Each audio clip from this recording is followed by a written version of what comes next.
En el corazón de los conflictos globales más complejos y en las mesas de negociación más exclusivas, se toman decisiones que definirán el equilibrio de poder del mundo.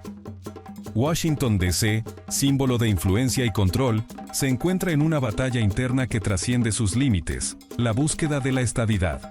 Para muchos, parece una simple cuestión administrativa, pero las implicaciones de un nuevo estado en la capital estadounidense podrían desencadenar una transformación sin precedentes en la política nacional e internacional. Número 1. Situación de D.C. como Distrito Federal. Washington, D.C. es una entidad única en los Estados Unidos. A diferencia de las otras 50 estrellas en la bandera, D.C. no pertenece a ningún estado, y tampoco tiene la independencia de ser uno propio. Fue fundado como un distrito federal especial, bajo la administración directa del Congreso, lo cual genera una realidad compleja y única para sus habitantes. Desde su fundación, D.C. ha operado como el centro neurálgico de decisiones políticas y administración pública de la nación, pero sus ciudadanos, más de 700,000 en la actualidad, enfrentan un problema particular: no tienen voz en el Congreso. Esto significa que carecen de representantes oficiales en la Cámara y el Senado, a pesar de vivir en la capital de la democracia. Curiosamente, esta situación coloca a D.C. en un limbo político y social que ha sido objeto de debate por generaciones. El contexto que rodea a D.C. y su estatus como distrito tiene raíces históricas. Cuando los padres fundadores concibieron la idea de una nación independiente y unida, deseaban evitar que el gobierno se encontrara bajo la influencia directa de algún estado específico. Para ellos, la creación de un distrito neutral era la solución perfecta, asegurando que la sede del gobierno representara a toda la nación por igual. Así, nació el Distrito de Columbia, con el fin de funcionar como el centro independiente y representativo de todos los estados. El poder del Congreso sobre D.C. no es una cuestión menor. Los habitantes del distrito están sujetos a leyes y políticas establecidas por representantes de otros estados, sin poder elegir a sus propios delegados o senadores. Esta realidad impacta en todas las áreas de la vida cotidiana de los ciudadanos, desde la economía hasta los derechos civiles. La falta de representación en el Congreso convierte a D.C. en un caso especial y controversial, especialmente en una nación que se enorgullece de ser gobernada por el pueblo y para el pueblo. Uno de los puntos críticos en este debate es la representación política. Si bien cada estado elige representantes en función de su población y envía 2 senadores al Congreso, los ciudadanos de D.C. no tienen ningún voto en estas decisiones. Para un lugar tan pequeño en extensión, D.C. ocupa una posición desproporcionadamente importante en la historia y la cultura política estadounidense. Su población, además, ha crecido y diversificado enormemente desde su fundación, lo cual solo ha intensificado la demanda por voz y voto en el Congreso. Este es solo el primero de muchos temas que mantienen a D.C. como un tema de discusión recurrente. Durante décadas, las campañas por un D.C. con derechos han resaltado la paradoja de que quienes viven en la capital carecen de los mismos derechos de representación que el resto de sus compatriotas. En cada manifestación y en cada solicitud oficial, los habitantes de D.C. expresan su deseo de convertirse en ciudadanos de pleno derecho con voz en el gobierno. Número 2. Falta de representación y pago de impuestos. La vida en Washington, D.C. presenta una de las paradojas más comentadas en el ámbito político estadounidense. Sus ciudadanos pagan impuestos federales al igual que los habitantes de cualquier otro estado, pero carecen de representación plena en el Congreso. Esta situación se ha convertido en una fuente constante de frustración y activismo para los habitantes de D.C., que se sienten atrapados en un sistema donde sus contribuciones no se ven reflejadas en decisiones políticas que afecten sus vidas. Para cualquier ciudadano estadounidense, pagar impuestos es una obligación que va de la mano con ciertos derechos, entre los cuales destaca la posibilidad de elegir a quienes representarán sus intereses. Sin embargo, los residentes de D.C. se encuentran en un escenario que muchos consideran injusto. No tienen representantes con voto en el Congreso, y aún así, sus obligaciones fiscales son las mismas que las de cualquier otro ciudadano de los 50 estados.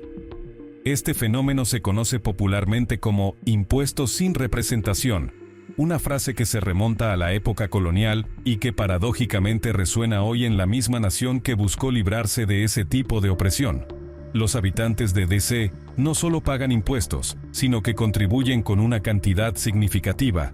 De hecho, los datos indican que los residentes de Washington, D.C. pagan más impuestos federales sobre la renta que los habitantes de más de 20 estados de Estados Unidos.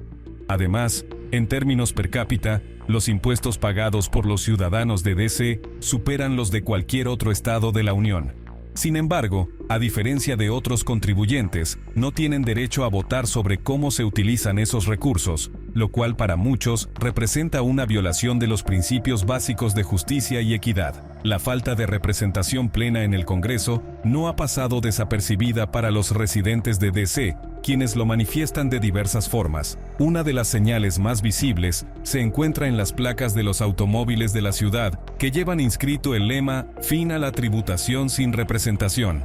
Esta declaración, que se ve en las calles de la capital, es un recordatorio constante de la demanda de los ciudadanos de D.C.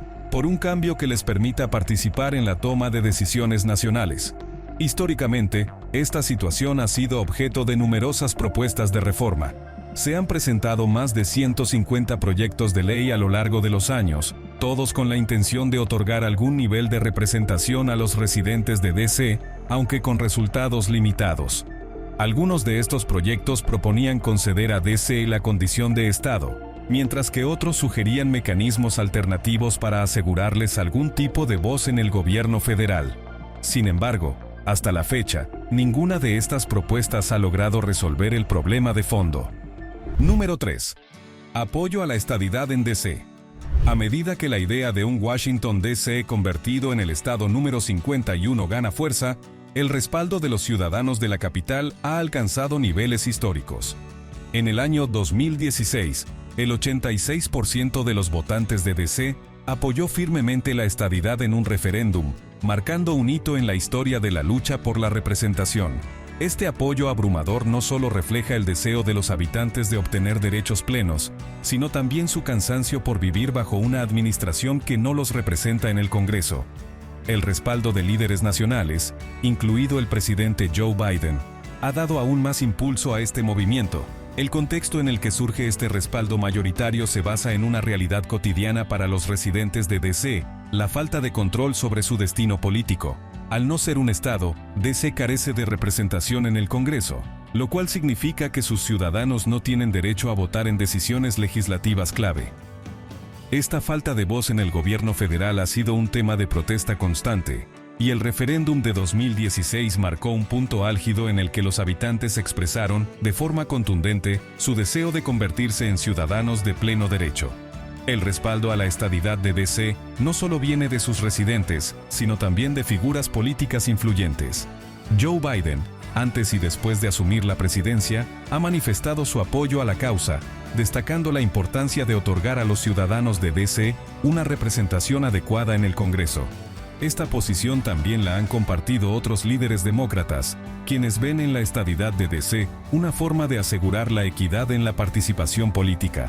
La idea de un D.C. convertido en Estado, además de garantizar derechos, cambiaría el equilibrio en el Congreso, ya que añadiría nuevos representantes y senadores de una zona predominantemente demócrata, lo cual no pasa desapercibido en la arena política. En el ámbito de las calles y las comunidades de D.C., el apoyo a la estadidad se percibe de forma palpable. Las campañas por el statehood, estadidad, están presentes en cada rincón de la ciudad, con pancartas y letreros que exigen Statehood Now, estadidad ya. Este impulso popular ha transformado el tema en un asunto clave de derechos civiles, comparado en ocasiones con las luchas históricas por la igualdad en Estados Unidos. La estadidad representa para los residentes una oportunidad de hacer historia y de garantizar una igualdad política que, hasta el momento, se les ha negado. Número 4. Fundación de D.C. como Distrito Federal. La creación de Washington, D.C. como un distrito federal tiene sus raíces en los primeros días de los Estados Unidos, cuando los padres fundadores concibieron una nación unida pero también temían la concentración de poder en un solo lugar. En este contexto, surgió la idea de establecer una capital que no perteneciera a ningún estado, para evitar la influencia de una región particular sobre el gobierno federal. La intención era clara. La sede del poder debía representar a toda la nación por igual y no estar sujeta a las políticas o intereses de un solo estado. Este concepto se convirtió en un principio clave en la planificación de lo que sería la capital de los Estados Unidos. Alexander Hamilton, Thomas Jefferson y otros líderes debatieron intensamente sobre la ubicación y la administración del nuevo distrito. Finalmente, llegaron a un acuerdo que establecía que el gobierno federal tendría control absoluto sobre un territorio específico, independiente de cualquier estado. Así, en 1790, el Congreso aprobó la Ley de Residencia, que formalizó la creación de Washington, D.C. como la sede del poder nacional. La idea detrás de la fundación de D.C. fue innovadora para la época. En lugar de permitir que un estado tuviera la influencia directa sobre las operaciones del gobierno federal, el distrito serviría como un espacio neutral donde se tomarían las decisiones más importantes para el país. Sin embargo, este enfoque también sembró las semillas de lo que, siglos después, sería un conflicto para los residentes de la capital. Al ser concebido como un territorio exclusivamente administrado por el Congreso, D.C. fue, desde sus inicios, una entidad sin representación en el propio cuerpo que la gobierna. Este concepto de neutralidad política que rodea a D.C. también fue una de las razones para ubicar el distrito en una región independiente de las capitales de los estados originales. En lugar de estar dentro de un estado, se estableció en una ubicación intermedia entre el norte y el sur, a orillas del río Potomac, en una zona que dividía a las grandes potencias políticas de la época. Esta elección buscaba reflejar la unión de todas las colonias y ofrecer una solución práctica que mantuviera la capital lejos de influencias regionales. Los problemas asociados con la falta de representación de los habitantes de D.C. no fueron completamente previstos por los fundadores. En un principio, D.C. no tenía una gran población, y sus residentes no tenían la misma necesidad de representación en el Congreso. No obstante, con el paso del tiempo, la población creció y los desafíos de vivir en una ciudad sin voz en el Congreso se volvieron cada vez más evidentes. Número 5. Elección de ubicación y tamaño del distrito. Fueron decididos en el contexto de un joven Estados Unidos, ansioso por establecer una capital que simbolizara la unión de todas las colonias sin favorecer a ninguna en particular. En 1790, bajo el liderazgo de George Washington, se seleccionó un sitio estratégico en la región entre Virginia y Maryland, al lado del río Potomac, para crear el Distrito Federal de 10 millas cuadradas que ahora conocemos como Washington, D.C. La elección de la ubicación fue cuidadosamente calculada. Los líderes de la época deseaban una ciudad que no solo fuera accesible para las colonias del norte y del sur, sino que también sirviera como un terreno neutral y de fácil acceso para todos los estados. El río Potomac, además de proveer recursos naturales, facilitaba el transporte y el comercio, conectando la capital con las principales rutas del este del país. A diferencia de otros centros urbanos ya establecidos, el terreno en esta zona ofrecía la posibilidad de construir una ciudad desde cero, diseñando cuidadosamente sus calles, edificios y monumentos emblemáticos. George Washington, quien se convirtió en la figura principal de esta decisión, supervisó personalmente los detalles de la planificación. Inspirado por modelos europeos, Washington buscaba una capital que reflejara grandeza y estabilidad. Con este objetivo en mente, se inició la planificación y construcción de edificios clave, como el Capitolio y la Casa Blanca, que simbolizan hasta hoy la estructura de poder en Estados Unidos.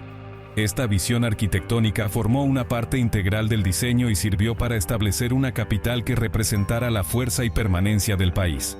Sin embargo, uno de los aspectos más curiosos del diseño de D.C. fue su tamaño. La Constitución estipulaba que el Distrito Federal no debía exceder las 10 millas cuadradas, pero no estableció un tamaño mínimo, lo cual dejaba margen para la interpretación y el crecimiento del área. En última instancia, la medida final fue la de un cuadrado de 10 por 10 millas. Aunque esto aseguraba que D.C. tuviera una extensión considerable, el tamaño se reduciría en el futuro cuando Virginia recuperó parte de su territorio, dejando a D.C. con su superficie actual de 64 millas cuadradas. En los años siguientes, la planificación de D.C. evolucionó, y la ciudad empezó a consolidarse como el centro político y simbólico del país. Los edificios gubernamentales y monumentos nacionales surgieron en puntos estratégicos, lo que consolidó la identidad de la ciudad como un centro de poder. Aunque en sus inicios el distrito no contaba con una gran población, sus características arquitectónicas y el crecimiento de la administración federal atrajeron a más habitantes, lo que dio inicio a una larga historia de expansión y desarrollo. Número 6. Primeros problemas de representación. Los primeros habitantes de Washington, D.C. pronto enfrentaron una realidad inesperada y desafiante: la ausencia de representación en el Congreso. Aunque la creación de un distrito federal independiente de los estados garantizaba la neutralidad política en la capital, la falta de voz en el gobierno federal generó una sensación de exclusión entre los residentes. Desde los primeros días de D.C., sus ciudadanos no tenían el derecho de elegir representantes ni senadores en el Congreso, lo cual los colocaba en una situación única y, para muchos, injusta. El problema de la representación en D.C. se remonta a los primeros pobladores que residían en el territorio donado por Virginia y Maryland. Aunque estas personas vivían en la capital de la nación y contribuían al crecimiento y desarrollo de la ciudad, se vieron privados de derechos fundamentales que los ciudadanos de los estados sí tenían. La idea de una ciudad sin representación en el cuerpo legislativo comenzó a despertar inquietud en los habitantes del distrito, quienes percibían que el gobierno, en el que no tenían voz, tomaba decisiones sobre su vida cotidiana y sus derechos. La decisión de mantener a D.C. como un territorio sin representación se basó en la idea de que, al ser el centro del poder federal, la capital debía estar libre de influencias locales. Sin embargo, la falta de representación se convirtió en una fuente constante de insatisfacción entre los residentes. Esta situación inicial dejó una huella duradera en la historia de la ciudad, y cada generación de habitantes de D.C. ha sentido el impacto de no poder influir en el Congreso como lo harían en cualquier estado de la Unión. Durante los primeros años de la República, la población de D.C. era pequeña, y la falta de representación no se percibía como un problema urgente. Sin embargo, a medida que la ciudad creció y más personas establecieron sus hogares en el distrito, la cuestión de la representación se convirtió en un tema recurrente de debate y protesta. Los habitantes de D.C. comenzaron a cuestionarse por qué debían obedecer las leyes y pagar impuestos a un gobierno en el que no tenían voz. Número 7. Retrocesión de Virginia. La historia de Washington, D.C. como distrito federal dio un giro inesperado en 1846, cuando el Congreso aprobó la retrocesión de parte del territorio del distrito a Virginia. Este suceso, conocido como la retrocesión de Virginia, se produjo en un contexto político complejo, donde la cuestión de la esclavitud y la falta de representación de los residentes de D.C. jugaron papeles cruciales en la decisión. Cuando se fundó Washington, D.C., los estados de Virginia y Maryland donaron tierras para formar el nuevo distrito, asegurando una ubicación estratégica entre el norte y el sur. Sin embargo, en la década de 1840, muchos residentes de la porción del distrito ubicada en el lado de Virginia comenzaron a expresar descontento. La razón principal de este descontento era la falta de representación en el Congreso y el temor de que el movimiento abolicionista, en expansión en ese momento, pudiera influir en el Congreso para prohibir la esclavitud en el distrito. Esto último preocupaba especialmente a los ciudadanos de Alexandria, Virginia, que dependían en gran medida de la economía de la esclavitud. Los ciudadanos de Alexandria, temerosos de perder sus derechos y propiedades, pidieron al estado de Virginia que les permitiera reincorporarse. Tras varios años de peticiones y presiones, Virginia aceptó la solicitud, y en 1846 el Congreso aprobó la devolución de las tierras al estado, lo que modificó los límites originales del distrito. La retrocesión significó que los ciudadanos de Alexandria volvieron a ser parte de Virginia y, por lo tanto, recuperaron el derecho a votar por sus representantes y senadores en el Congreso. Esta decisión también permitió a Virginia conservar sus leyes de esclavitud y evitó que el Congreso legislara sobre este tema en esa región. La retrocesión de Virginia dejó a Washington, D.C. con un territorio reducido, fijando los límites que conocemos hoy, de aproximadamente 64 millas cuadradas. Aunque el Congreso mantuvo el control del distrito, la porción que antes pertenecía a Virginia volvió a estar bajo la jurisdicción estatal. Esta modificación en el tamaño del distrito creó una nueva estructura territorial y, en cierta medida, redujo la influencia directa de los estados en la administración de la capital federal.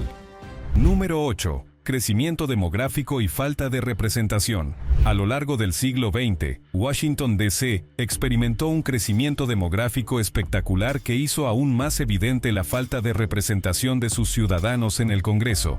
En 1960, la población de D.C. superaba los 750,000 habitantes, cifra que lo posicionaba por encima de la población de 11 estados de Estados Unidos en ese momento. Sin embargo, a pesar de este crecimiento, sus habitantes seguían sin tener derecho a elegir representantes y senadores con voto en el Congreso, lo cual generaba una sensación de inequidad entre los ciudadanos de la capital. Durante las primeras décadas del siglo XX, Washington, D.C. se transformó en una ciudad moderna, con una infraestructura en expansión, un desarrollo económico creciente y una diversidad cultural que atrajo a miles de personas de otras partes del país. Sin embargo, este progreso demográfico y económico no se tradujo en una mayor representación política. A medida que la población crecía, también lo hacía el descontento entre los habitantes, quienes se sentían cada vez más marginados por un sistema que no les permitía participar en las decisiones nacionales. El crecimiento de D.C. coincidió con momentos cruciales en la historia de Estados Unidos, incluyendo la Gran Depresión, la Segunda Guerra Mundial y el movimiento por los derechos civiles. Estos eventos llevaron a un incremento en la demanda de participación y derechos civiles en todo el país, y los ciudadanos de D.C. no fueron la excepción. Durante el movimiento de derechos civiles en las décadas de 1950 y 1960, la lucha por la representación de D.C. cobró fuerza, ya que la mayoría de su población era afroamericana y enfrentaba no solo la falta de representación en el Congreso, sino también problemas de discriminación racial y segregación. A medida que la población de D.C. continuaba creciendo, los ciudadanos del distrito comenzaron a organizarse y a exigir una representación justa. La falta de derechos en el Congreso se convirtió en un tema de protesta, y se plantearon múltiples propuestas para cambiar el estatus de D.C. y garantizar la voz de sus habitantes en el gobierno. Desde la propuesta de concederles el derecho a votar en las elecciones presidenciales hasta la idea de convertir a D.C. en un estado, el siglo XX marcó el inicio de una serie de movimientos y campañas que buscaban resolver esta inequidad. Número 9. Enmienda 23 para votar en elecciones presidenciales. En 1961, Washington, D.C. vivió un cambio significativo con la aprobación de la Enmienda 23 a la Constitución de los Estados Unidos. Esta enmienda otorgó a los residentes de D.C. el derecho a votar en las elecciones presidenciales, algo que hasta ese momento no se les permitía. Si bien la enmienda no resolvía la cuestión de la representación plena en el Congreso, sí brindaba a los habitantes de la capital la oportunidad de participar en uno de los aspectos más simbólicos de la democracia estadounidense: la elección del presidente. Hasta entonces, los ciudadanos de D.C. habían estado excluidos del proceso electoral presidencial, a pesar de que su ciudad albergaba la Casa Blanca, el Congreso y todos los edificios gubernamentales de la nación. Esta situación había sido motivo de frustración y de un activismo creciente, ya que los habitantes de D.C. sentían que carecían de los derechos básicos de los que gozaban sus compatriotas en los estados. La Enmienda 23 fue el primer paso hacia la inclusión política de los residentes del distrito, permitiéndoles elegir a 3 electores en el colegio electoral. El impacto de la Enmienda 23 fue enorme para los habitantes de D.C., quienes participaron en sus primeras elecciones presidenciales en 1964. Este evento fue recibido con entusiasmo, ya que por primera vez los residentes de la capital podían hacer oír su voz en el ámbito nacional. La enmienda concedió a D.C. una cantidad de electores igual a la del estado menos poblado, que en ese momento era Wyoming, lo cual otorgó al distrito un peso simbólico pero importante en la elección presidencial. A pesar de esta victoria, la Enmienda 23 no resolvió otros problemas de representación. Los residentes de D.C. aún carecían de representación en el Congreso, y aunque podían votar por el presidente, no tenían senadores ni representantes con derecho a voto en la Cámara. Este hecho dejó en claro que, aunque la enmienda era un avance significativo, la lucha por la igualdad de derechos políticos de los habitantes de D.C. continuaba. La implementación de la Enmienda 23 también mostró la creciente voluntad de los ciudadanos de D.C. de participar activamente en los asuntos políticos nacionales. Durante las elecciones presidenciales de 1964, la capital votó de manera abrumadora a favor de Lyndon B. Johnson, estableciendo un patrón de apoyo a candidatos demócratas que se ha mantenido hasta la actualidad. Este apoyo constante a un solo partido ha sido una de las razones por las que algunos líderes políticos han dudado en conceder a D.C. la estadidad o la plena representación en el Congreso, ya que el distrito se ha convertido en un bastión demócrata. Para los habitantes de D.C., La enmienda 23 representó una conquista de derechos que fortaleció el movimiento en favor de la estadidad y de la representación en el Congreso. Aunque el derecho al voto en las elecciones presidenciales fue un logro, también resaltó las limitaciones que aún enfrentaban en otros aspectos de la participación política. La enmienda, en lugar de poner fin al debate sobre los derechos de los residentes de D.C., intensificó el llamado por una reforma completa que garantizara su representación plena. Número 10. Delegados sin voto en la Cámara de Representantes. En 1970, el Congreso de los Estados Unidos aprobó una medida limitada para dar a los residentes de Washington, D.C., una voz en la Cámara de Representantes. Esta medida permitió que D.C. eligiera un delegado para la Cámara, aunque con una restricción importante: el delegado no tendría derecho a voto. Este avance, conocido como la Ley de Delegados del Distrito de Columbia, fue un intento de reconocer la falta de representación de los ciudadanos de D.C., pero al mismo tiempo evidenció las limitaciones impuestas a la participación política de los habitantes de la capital. El delegado sin voto puede presentar proyectos de ley y participar en comités, pero no puede votar en las decisiones finales de la Cámara. Esto significa que, aunque D.C. tiene una figura oficial en el Congreso, sus habitantes siguen sin tener voz en las votaciones clave que afectan al país. Para los ciudadanos de D.C., esta situación es frustrante, ya que el delegado representa un progreso simbólico, pero no una representación efectiva. Al carecer de poder de voto, el delegado no puede influir en las leyes que afectan tanto a D.C. como al resto de Estados Unidos. La creación de este puesto fue recibida con una mezcla de satisfacción y descontento en la capital. Por un lado, los ciudadanos valoraron el hecho de tener una figura que pudiera representar sus intereses en el Congreso. Por otro, el hecho de que este delegado no tuviera derecho a voto generó un sentimiento de que la medida era insuficiente para resolver el problema de representación. El delegado podía participar en los debates y trabajar en la elaboración de leyes, pero al final no tenía el poder de votar para defender los intereses de sus electores. La figura del delegado sin voto sigue siendo una peculiaridad dentro de la estructura política de Estados Unidos. A lo largo de los años, esta posición ha sido ocupada por figuras destacadas que han utilizado su cargo para defender los derechos de los ciudadanos de D.C. y para presionar por la estadidad y la representación plena. Sin embargo, el estatus de sin voto limita el alcance de su influencia y deja a los habitantes de D.C. en una posición desventajosa en comparación con los ciudadanos de los estados. La creación del puesto de delegado sin voto en 1970 marcó un paso hacia la inclusión de D.C. en el sistema político nacional, pero también subrayó las barreras que aún existen para la plena participación política de sus habitantes.